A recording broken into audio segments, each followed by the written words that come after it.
করো।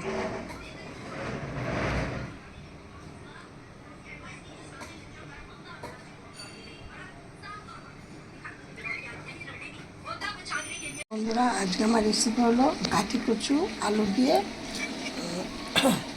পাতলা ঝোল দিয়ে। দেখো, আমি এখানে নিয়েছি কাঠি কচুগুলোকে ভালো করে ধুয়ে ছাড়িয়ে এইখানে কেটে নিয়েছি। এই জায়গায় আমি যেগুলো কেটেছি, যেগুলো বড় কচু সেইগুলোকে নিয়েছি 4 ফালা করেছি, যেগুলো ছোট সেগুলো 2 ফালা করেছি, তার থেকে যেগুলো ছোট সেগুলো একটা গোটা গোটা রেখেছি। এবার আমি কড়াইতে দিয়ে দিয়েছি তেল। আমি এই কড়াইয়ের মধ্যে কচুগুলোকে ভালো করে ভেজে নেব। আমি চম্পা তোমাদের সাথে এই রেসিপিটি শেয়ার করছি। এবার আমি দিয়ে দিচ্ছি এর মধ্যে কিছুটা হলুদ। কচুগুলো কেটে কচুর গায়েরটা কেমন একটা পিছলে পিছলে একটা কেমন থাকে না, ওই জন্য ওই গাঁটি কচু, ওই জন্য আমি ওই কচুগুলোকে কেটে নিয়ে তার মধ্যে আমি নুন মাখিয়ে রেখে দিয়েছিলাম। তার জন্য আমি এখন কিন্তু অল্প পরিমাণে নুন দিলাম। এবার আমি এর মধ্যে আলুগুলোকে দিয়ে দিলাম। এবার দেখো, আমি দিয়ে দিচ্ছি এর মধ্যে তেল।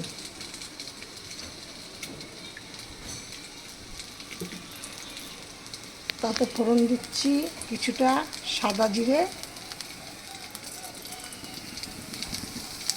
কিছুটা কালো জিরে,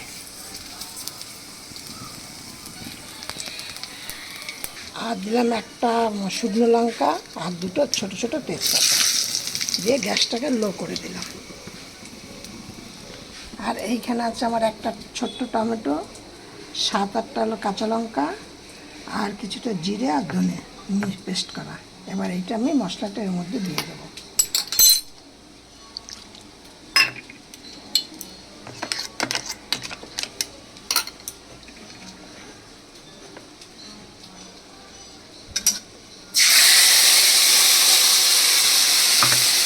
আর দেখো, এখানে দিয়ে দিচ্ছি হলুদ।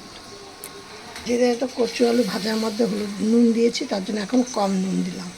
এবার পরে টেস্ট করে তারপরে দেবো। আর কালারের জন্য দিচ্ছি কিছুটা কাশ্মীর লঙ্কা দেবো, কিছুটা চিনিটা তোমরা তোমাদের অপশন, তোমরা তোমাদের যেমন ধরনের মিষ্টি খাওয়া তরকারিতে সেই হিসাবে দেবে। এবার দেখো,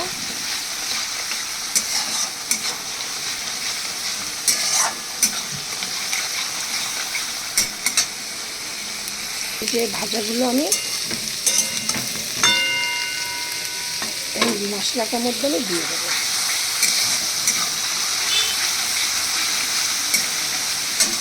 মশলাটা পুরো হয়ে এসছে, দেখেছো? এবার এইটা দেবো, দিয়ে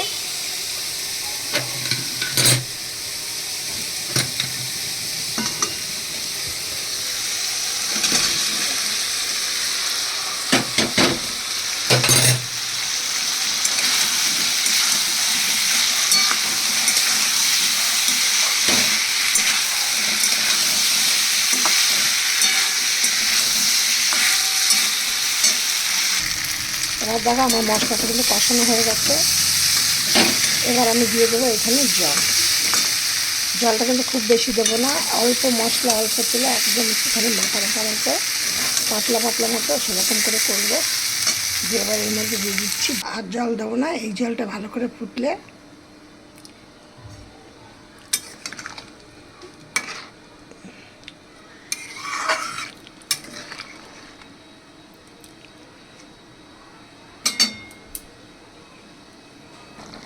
এবার দেখো, আমি গ্যাসটা সবগুলো আমার সেদ্ধ হয়ে গেছে, আলু তারপরে কচু কচু সবই সেদ্ধ হয়ে গেছে। কিন্তু আমি এখন একটুখানি লো করে দিচ্ছি গ্যাসটা। চম্পা রেসিপি হাউস থেকে তোমাদের সাথে এই রেসিপিটি শেয়ার করছি। রেসিপিটি দেখে তোমাদের ভালো লাগলে খেয়ে রেসিপিটি তৈরি করবে, করে খেয়ে দেখবে যে এখন আমার পুরোটা হয়নি, পুরোটা হোক, তারপর তোমাদের বলছি। দিয়ে খেয়ে আমাকে একটা লাইক করে আমাকে উৎসাহ দেবে যে হ্যাঁ, আমার রেসিপিটা তোমরা করে খেয়েছো বা তোমাদেরও ভালো লেগেছে।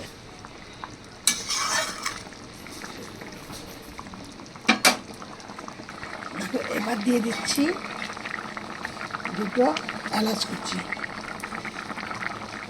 আর দিয়ে দিচ্ছি যেহেতু গাঁটি কচু যদি মুখ করে চুল করে, ওই জন্য কিছুটা পাতিলেবুর রস।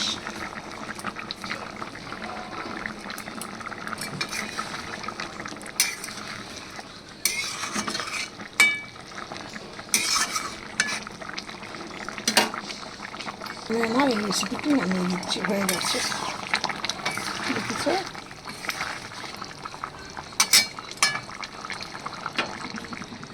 গ্যাস বন্ধ করে দিলাম।